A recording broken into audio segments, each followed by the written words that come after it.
The North Korea issue was center stage in an interview U.S. President Donald Trump gave over the weekend to CBS. He's apparently determined to work with China to rein in the North Korean regime. Connie Kim tells us more.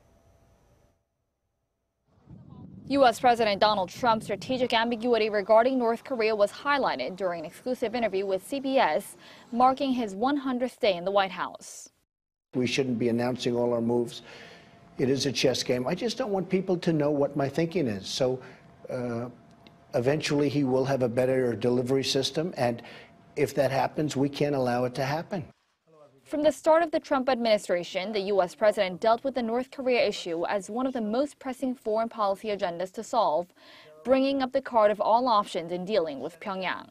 But issuing a statement on the regime last week, Washington toned down its voice, saying the doors remain open for talks with the North. In efforts to maximize pressure on Pyongyang, Trump chose to work with China as Beijing exerts significant influence over the regime. And by doing so, Trump has shown that he's willing to give in to China in trade in exchange for helping Washington solve the North Korea factor. I think that, frankly, North Korea is maybe more important than trade. Trade is very important.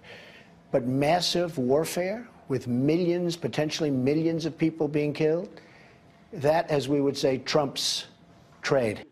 Following the much-anticipated summit between Trump and Xi, as well as their subsequent phone conversations, the two seem to see eye to eye about refraining Pyongyang from launching a provocation. I would not be happy. If he does a nuclear test, I will not be happy. And I can tell you also, I don't believe that the president of China, who is a very respected man, will be happy either.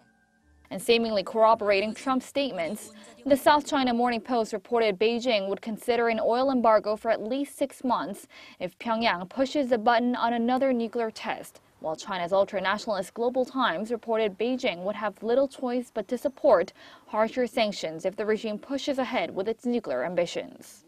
Connie Kim, Arirang News.